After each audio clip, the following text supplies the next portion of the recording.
Let's take a look at the top 5 highest graded West Virginia players, both on offense and defense, according to PFF, following Game 6 of the 2023 WVU football season. Let's go.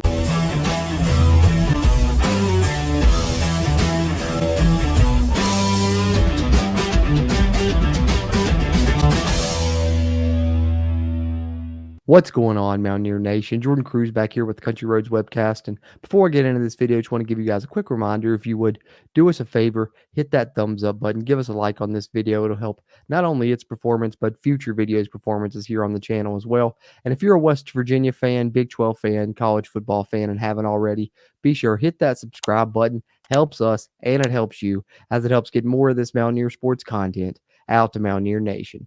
Having said that, let's get into it. All right, I know everyone's probably ready to move on from this game, so I'll try and keep it as brief as possible for the player grades this week. But bringing them back after a bye week, we try and do this every week following a WVU football game, give the top 5 highest grades on offense from PFF and the top 5 highest grades on defense as well. Had been leading off with the defensive grades throughout the first part of the season, but for maybe the first time this season, the offense actually outperformed the defense in this game for West Virginia. So let's let them lead the way this week then. Starting off at number 5 on offense, which was offensive lineman Nick Malone. And it's good to see Nick Malone here on the top 5 player grades for the West Virginia offense as he was filling in for Wyatt Milam. Obviously, we all saw West Virginia's run game not be as effective as it had been in the early part of the season. Some of that may be due to the injuries on that offensive line at Malone at that left tackle position, and then that left guard position missing Remick as well. But also Houston certainly game planned and was not going to let West Virginia run the ball, was going to force them to pass. That's why you've seen West Virginia go to the air more often than they did. And when they did go to the air, the offensive lineman that was protecting Garrett Green's blind side in this game was Nick Malone, and he did a good job doing so, coming out with the 67.3 PFF grade.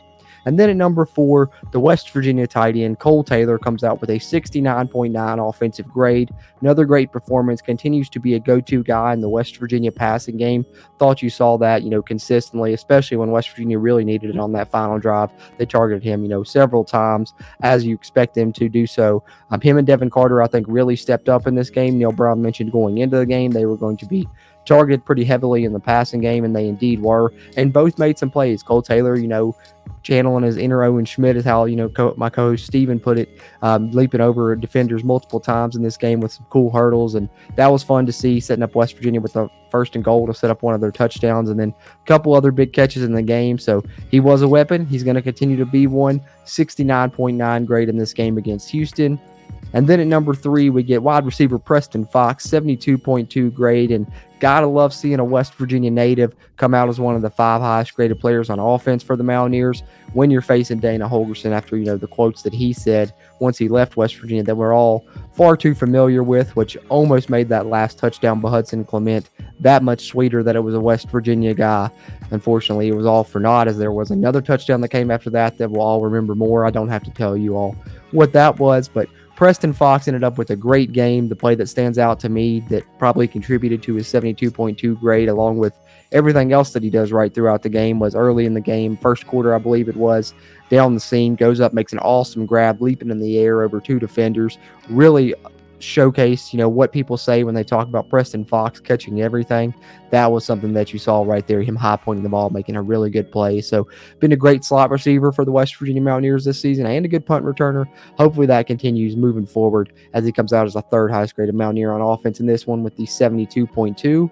And then just ahead of him, his cohort on that wide receiver room, I mentioned him a little bit when I was talking about Cole Taylor, but wide receiver Devin Carter, 73.3 offensive grade. Obviously, he's been the number 1 receiver for the West Virginia Mountaineers this entire season, and this game was finally the game we saw him break out for the first time since Penn State had a similar performance to what he did against Penn State, over 11 targets in this game. They were really going to try and get him involved a lot in this offense, and I think it worked out well for West Virginia. And even a couple more receptions he could have had, he was open and the throws were a bit off. So, shout out to Devin Carter. We've complained in the past about the wide receivers not getting separation, but I felt like he was pretty consistently open throughout this game, and I think he's going to continue to improve as the season continues to progress, and he's going to just be more and more of a weapon for West Virginia, as you saw in this game when they really opened up the passing game, as he comes out with the 2nd highest graded Mountaineer on offense with the 73.3. And then, speaking of opening up that passing game, That led to the top-rated West Virginia player on offense probably coming as no surprise if you watched the game, and that was Garrett Green, 81.1 overall grade. Awesome performance. I know everyone's going to talk about the penalty late. It was a bonehead decision. He said it, as much himself.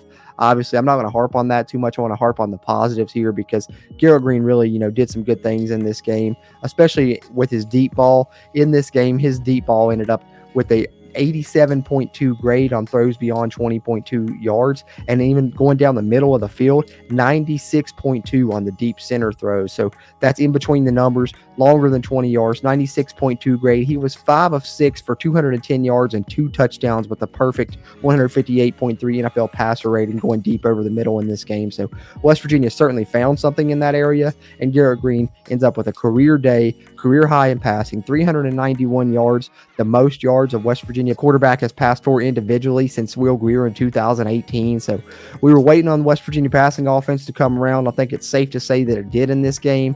Garrett Green accounted for 4 touchdowns, 2 with his legs, 2 with his arms, nearly was 3 with his arm, and ended up with 4 TDs versus only 1 interception. Great performance from Garrett Green. Need more of this from him throughout the season. And if the offense can play the way it did against Houston moving forward and the defense can get back to form, West Virginia may be cooking with gas. And speaking of that defense, let's take a look at the top 5 player grades on that side of the ball coming from PFF.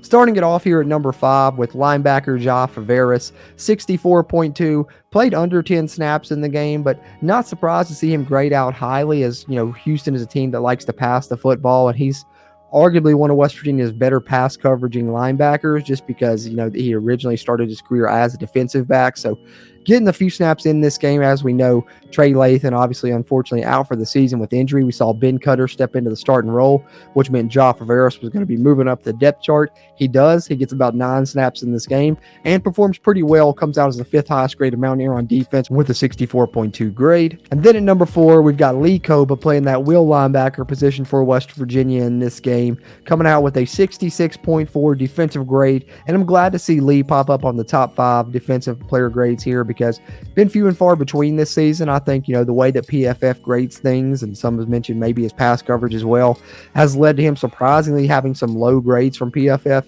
throughout the first 5 games for West Virginia, which I know is very surprising because us watching as fans, we see him all over the field making a ton of plays, leading the team in tackles a lot of the time. So was surprised he hadn't been grading out higher, but glad to see finally in this game, in a game where West Virginia needed him to step up now that his cohort Lathan was gone, Koba appeared to do so, according to PFF, coming out as the 4th highest graded Mountaineer with the 66.4 defensive grade. And then at number 3, we move on to the defensive line where we have another guy that's been a familiar face here all season, Steady Eddie, as I like to call him, Eddie V, coming out with a 66.9 defensive grade there, along West Virginia's defensive front. I know the defensive front and the linebacking core in general maybe left a little bit to be desired compared to what they've shown throughout the first 5 games, just because West Virginia had a bit of a lack of a pass rush in this game. And, that hurt a little bit. Maybe that's why Houston's offense performed a bit better than any other offense West Virginia had really faced to this point, especially scoring-wise. But I think, you factor in breaking in some new pieces, that's going to make a difference. You factor in missing Aubrey Burks, on the back end, that's going to make a difference. So all in all, I know the pass rush left a little bit to be desired, but Edward Vesterinen always does what he's supposed to do, is what the coaches say, and it appears yet again he did a lot of that in this game, knowing his role and sticking to it, coming out as the 3rd highest graded Mountaineer on defense with the 66.9 grade for Steady Eddie there. And then at number 2, first appearance this season on the top 5 player grades, if I'm not mistaken, and that is Spear Lance Dixon, coming out with a 73.8 grade. Awesome to see here, him playing that spear position. Wondered how much run he would get in this game. Like I said earlier, Houston obviously is more predicated to a passing offense. So you were wondering if you would see more Hershey. Hershey was more of a safety before he moved over to the spear position, which, is kind of a hybrid safety linebacker nickel position for West Virginia. Does a lot of different things within the scheme.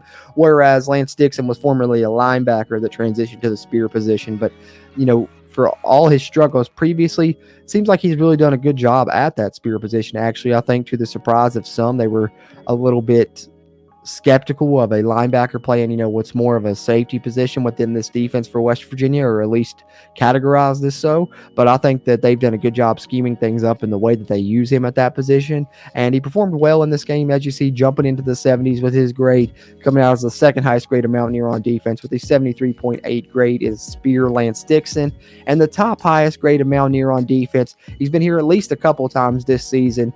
He's a transfer that's making an impact despite not playing a ton, and that's defensive lineman Fatorma Mulba, 78.9 defensive grade. Awesome performance from him yet again in this game. It's been something he's been doing all season, just doing a great job stuffing the run particularly. He's a great run stuffer with his size and strength, so I think a lot of times he's in there forcing negative yardage plays and things like that. And sometimes he's not the one making the play, but he's forcing the play to go awry, and someone else comes in and cleans things up. And that's why he comes out with such a good grade in this one. And contrary to popular belief, we talk about his run-stopping abilities, but actually he was one of West Virginia's better pass rushers in this game.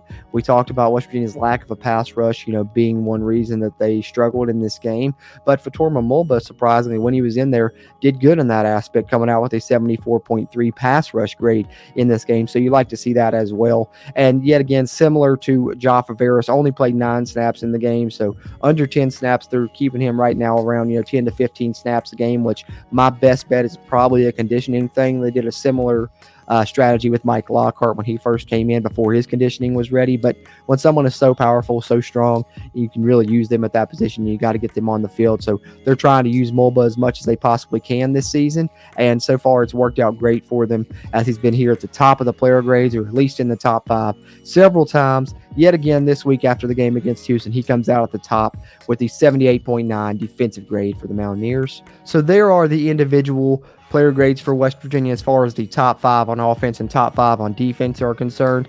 And I usually don't do this, but with West Virginia, coming away on the losing side of that game and a lot of people feeling like we struggled, I wanted to look at our team grades for this game against Houston and see if those reflected, a poor performance in a lot of the areas, that we weren't expecting a poor performance to happen in. Those being, special teams, tackling, run blocking, rushing. And certainly the PFF grades reflected that for West Virginia as a team. As in this game, I just got to share with you guys, West Virginia for the season came away with their lowest run grade of the season, 65.7. Their lowest run blocking grade as a team of the season, 52.8. Their lowest defensive grade of the team as a season, 54.4. Their lowest rush defense grade as a team on the season, 53.3. Their lowest tackling grade of the season, 48.9. That one really hurt in this game.